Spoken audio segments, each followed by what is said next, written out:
अस्सलाम वालेकुम स्टूडेंट्स। कैसे हैं आप सब? ठीक हैं? अच्छा डियर स्टूडेंट्स, हम लोग क्लास नाइन्थ की जो है केमिस्ट्री उसको स्टार्ट करने जा रहे हैं। और ये न्यू बुक है, न्यू एडिशन है, जो न्यू बुक लॉन्च हुई है। तो आइए इसको देखते हैं।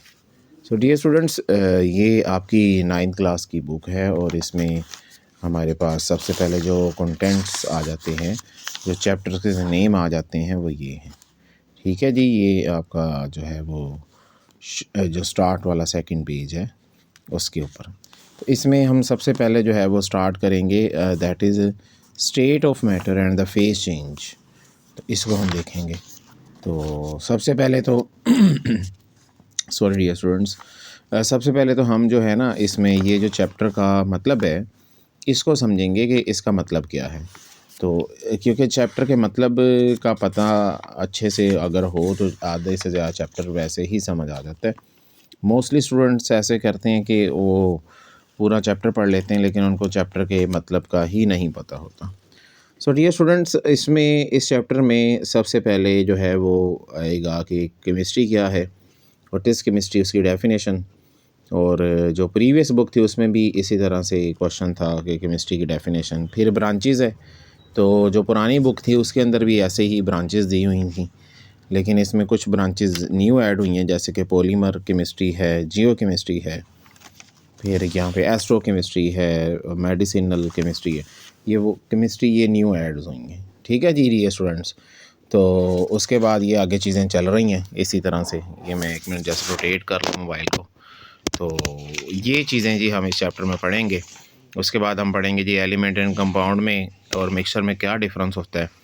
ये कुछ कॉन्सेप्ट्स हैं जो बच्चे को ना क्लियर नहीं होते सारी ज़िंदगी, तो जिसकी वजह से वो केमिस्ट्री उसको बहुत ही टफ़ सा सब्जेक्ट लगता है, एक रफ़ सा सब्जेक्ट लगता है। तो आज हमारा ये वाला लेक्चर नंबर 1 है जिसको हम अंडरस्टैंड करेंगे। और फिर मैं ये भी बताऊंगा कि आपने इस लेक्चर की प्रेजेंटेशन कैसे करनी है, बोर्ड में क्वेश्चन कैसे आएगा और आपने अटैम्प्ट कैसे करना है इसको, क्योंकि बच्चों को अटैम्प्ट भी नहीं करना आता, जो है ना, क्वेश्चन और उसकी प्रेजेंटेशन नहीं आती। तो आप 8 10 12 साल से पढ़ा रहा हूँ मैं और बोर्ड के पेपर भी देख रहा हूँ। तो जो बच्चों ने टॉपर्स ने किए होते हैं तो वो किस तरह से अटैम्प्ट करते हैं क्वेश्चंस, वो सारी चीज़ें साथ के साथ शेयरिंग होगी। अच्छा जी, तो बच्चे को यही नहीं पता होता है कि एटम क्या है, मालिक्यूल किसे कहते हैं, कंपाउंड क्या है, आयन क्या है, एलिमेंट क्या है। और ये चीज़ों में ही वो उलझा रहता है सारा 2 3 साल। इवन के एफएससी में भी जब वो चला जाता है, एओ लेवल्स भी जब बच्चा कर रहा था उसको ये बेसिक टर्म्स का नहीं पता होता। अच्छा जी, उसके बाद एलोट्रोप्स एंड सब्सटेंस पढ़ेंगे। ये जो पुरानी बुक थी उसमें नहीं था। उसके बाद जो टेबल है इसके अंदर कि ये कंपाउंड, मिक्सचर और एलिमेंट में क्या डिफरेंस है, जबकि पुरानी बुक में इन तीनों की बजाय दोनों में डिफरेंस था। पेज 9 पे इधर तीनों में डिफरेंस आ गया। उसके बाद ये सोल्यूशन, क्लोराइड एंड सस्पेंशंस ये क्या होते हैं ये पढ़ेंगे। पुरानी बुक के अंदर ये चैप्टर 6 में था, इधर चैप्टर 1 में उन्होंने ऐड किया। और इफ़ेक्ट ऑफ टेम्परेचर भी, ये भी चैप्टर 6 का टॉपिक था। और उसके बाद जी चैप्टर ख़त्म हो जाता है। तो ये जी हम चैप्टर 1 में पढ़ेंगे। इसके बाद एमसीक्यूज़ हैं, शॉर्ट क्वेश्चंस हैं, लॉन्ग क्वेश्चंस हैं। और उसके बाद न्यू चैप्टर है दैट इज़ एटॉमिक स्ट्रक्चर। तो पुरानी बुक में भी एटॉमिक स्ट्रक्चर से ही मुतल्लिक जो था वो ये चीज़ें थी। तो ये मैंने ओवरव्यू दे दिया आपको इस चैप्टर का पूरे का, कि इसमें हम ओवरऑल क्या चीज़ें डिस्कस करेंगे। तो आइए देखते हैं जी सबसे पहले कि what is the meaning of state of the matter and phase change. तो डियर स्टूडेंट्स, ये हमारा आज का लेक्चर नंबर 1 है। तो इसको जो है हम देखते हैं। स्टेट ऑफ मैटर, जैसे कि मैंने आपके सामने ये डेफिनेशन लिखी हुई है और हेडिंग भी दे दी है, तो इसको अब हम अंडरस्टैंड करेंगे। Dear students, state of matter की जब हम बात करते हैं तो उसमें हमारे पास यहाँ पर जो आ जाता है मैटर। तो मैटर की डेफिनेशन यहाँ पे मैंने लिख दी है और ये डेफिनेशन वो है जो कि आपकी बुक की डेफिनेशन है। जैसे कि यहाँ पर ये डेफिनेशन थी, जस्ट 1 मिनट गाइस, ये मैं ज़रा यहाँ पे देख लूँ, पेंसिल थी यहाँ पर, चले बरल। ये जी मैटर की डेफिनेशन अब हम देखते हैं। तो इसकी जो डेफिनेशन है वो आपकी बुक के अंदर ही है, यहाँ पर पेज नंबर 4 के ऊपर ज़रा गौर कीजिएगा। ये जी सेकंड लाइन में डेफिनेशन स्टार्ट हो रही है कि anything other than energy which carries weight and occupy volume is called matter. तो ये जी मैटर की डेफिनेशन है। तो इसी को मैंने यहाँ पर कॉपी पेस्ट कर दी है। तो अब आइए इसको अंडरस्टैंड करते हैं कि इसका मतलब और मकसद क्या है। सो वो कह रहे हैं कि इस दुनिया के अंदर कोई भी चीज़, एनीथिंग, कोई भी चीज़ जो इस दुनिया के अंदर है उसको हम मैटर कहेंगे जब उसमें दो चीज़ें मौजूद होंगी, यानी कि उसका कोई ना कोई वेट होगा और उसका कोई ना कोई वॉल्यूम होगा, यानी कि वो स्पेस ऑक्यूपाई करेगी, वो जगह घेरेगी। तो अगर उस मैटर का कोई ना कोई वेट है, कोई ना कोई वज़न है, कोई ना कोई मैस है और उसका कोई ना कोई वॉल्यूम है, तो उसको हम मैटर कहेंगे। So what is the definition of matter? That is anything which carries weight and occupy volume is called matter. या फिर ये भी कह सकते हैं, पुरानी बुक की जो डेफिनेशन है कि anything that have mass and occupy space is called matter. तो ये मैटर की डेफिनेशन है।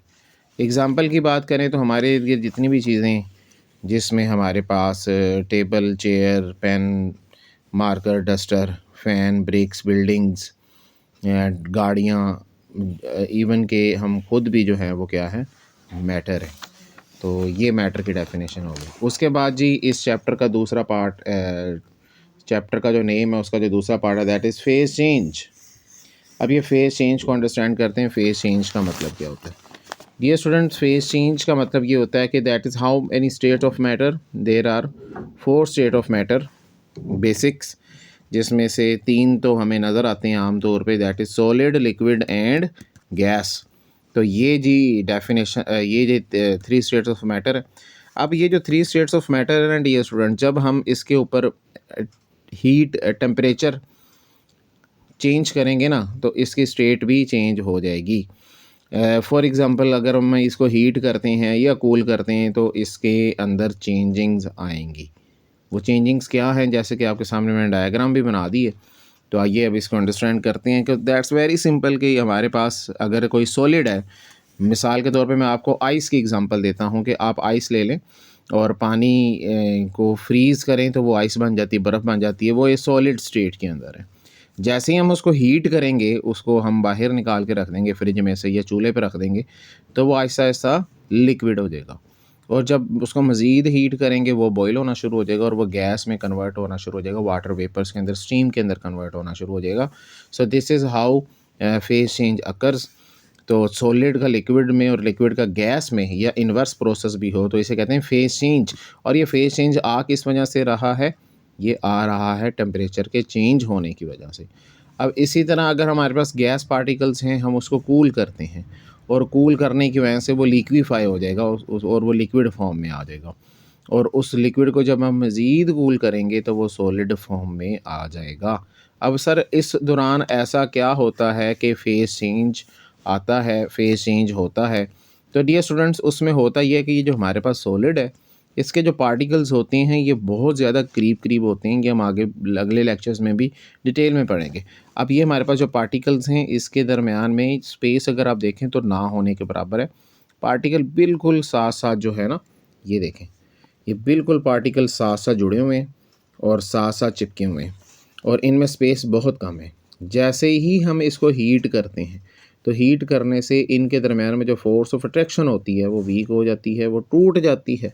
और जब वो टूट जाती है तो डियर स्टूडेंट्स, उनके दरमियान में एम्प्टी स्पेसेस क्रिएट हो जाती हैं। और जब एम्प्टी स्पेसेस क्रिएट हो जाती हैं तो जब हम उसको मज़ीद हीट करते हैं तो इसके दरमियान में जो वीक फोर्स प्रोटेक्शन होती हैं वो भी टूट जाती हैं और उनकी फोर्सेस सारी की सारी ख़त्म हो जाती हैं और वो अब गैस में कन्वर्ट हो चुकी होती हैं और वो गैस जो है इस तरह से उड़ जाती है। इसी गैस को अगर हम कैप्चर कर लें और उसको कूल करें तो कूल करने से क्या होता है कि उसके पार्टिकल करीब करीब आ जाते हैं।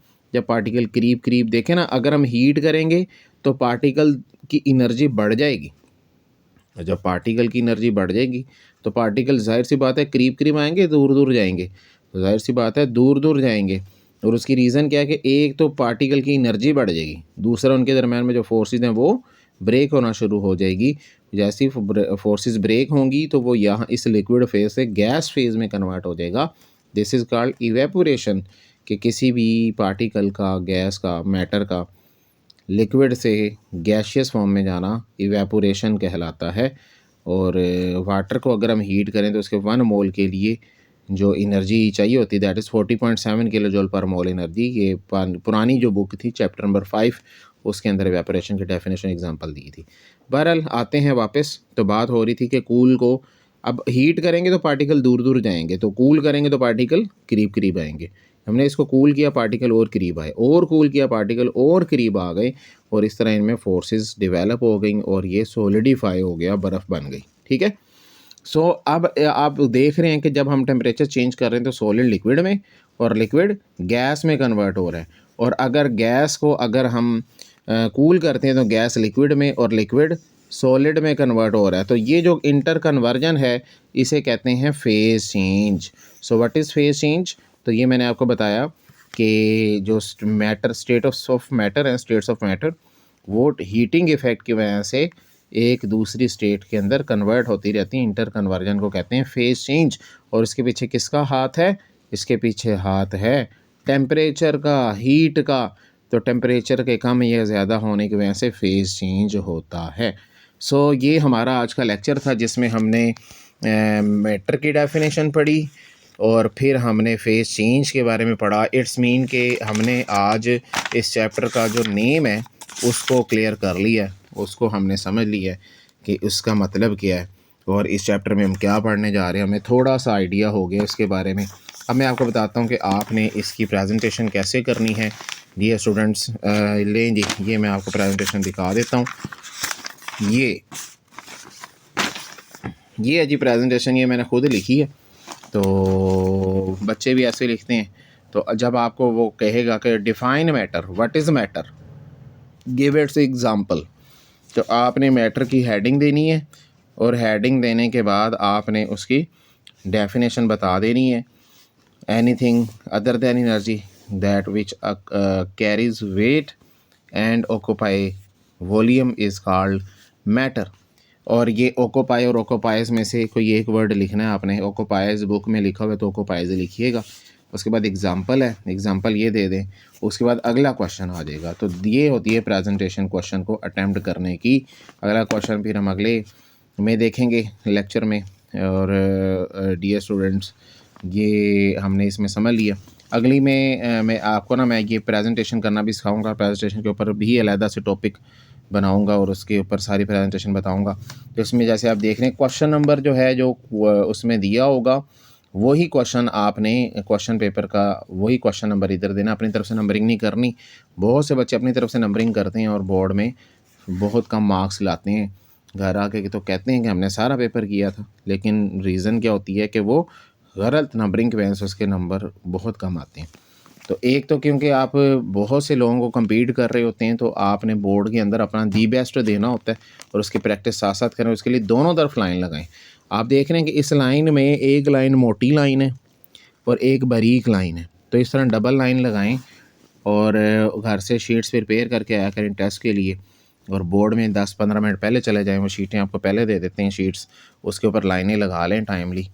और इस तरह से गुड प्रेजेंटेशन के साथ मार्कर का इस्तेमाल करें, ब्लू एंड ब्लैक का, और इस तरह से आप प्रेजेंटेशन दे सकते हैं। और इसी तरह छोटे छोटे जो टॉपिक्स आप समझते हैं उसके ऊपर प्रेजेंटेशन दिया करें। टेस्ट में इस तरह लिखें, प्रैक्टिस करें, टाइम नोट करें कि आप एक शॉर्ट क्वेश्चन कितने मिनट में कर रहे हैं, और फिर आहिस्ता आहिस्ता अपने टाइम को कम करें, राइटिंग स्पीड पावर बढ़ाएं। और इस तरह से आप आहिस्ता आहिस्ता एक अच्छे स्टूडेंट बनना शुरू हो जाएंगे, टॉपर्स के अंदर आना शुरू हो जाएंगे। तो मेरा एक शेर है कि रोज़ का काम रोज़ करोगे तो लाहौर बोर्ड में टॉप करोगे। तो रोज़ का काम रोज़ करो डियर स्टूडेंट्स, तो आप खुद ही ऑटोमेटिकली एक अच्छे स्टूडेंट बनना शुरू हो जाएंगे। साथ साथ मैं आपको टिप्स और मोटिवेशन भी देता रहूँगा। तो ये था हमारा आज का लेक्चर। कोई क्वेश्चन चीज़ ना समझ आई हो तो आप कमेंट करके भी पूछ सकते हैं और मैं अपना नंबर भी शेयर कर दूँगा तो उसमें आप मेरे साथ लिंक भी हो सकते हैं, व्हाट्सएप ग्रुप में भी आपको ऐड कर दूँगा। सो डियर स्टूडेंट्स, ये था हमारा आज का लेक्चर। तो मिलते हैं नेक्स्ट वीडियो में, और साथ साथ मैं एनिमेशन वीडियोज़ और ये चीज़ें भी यहाँ पे रिक्वायर्ड होंगी, मुझे लगेगा मैं वो चीज़ भी आपके साथ ऐड करूँगा लेक्चर्स के अंदर। तो अपना बहुत ख्याल रखिएगा और स्टडी पे फोकस रखें, फुल टाइम वेस्ट ना करें, और अल्लाह हाफ़िज़, जज़ाकल्लाह।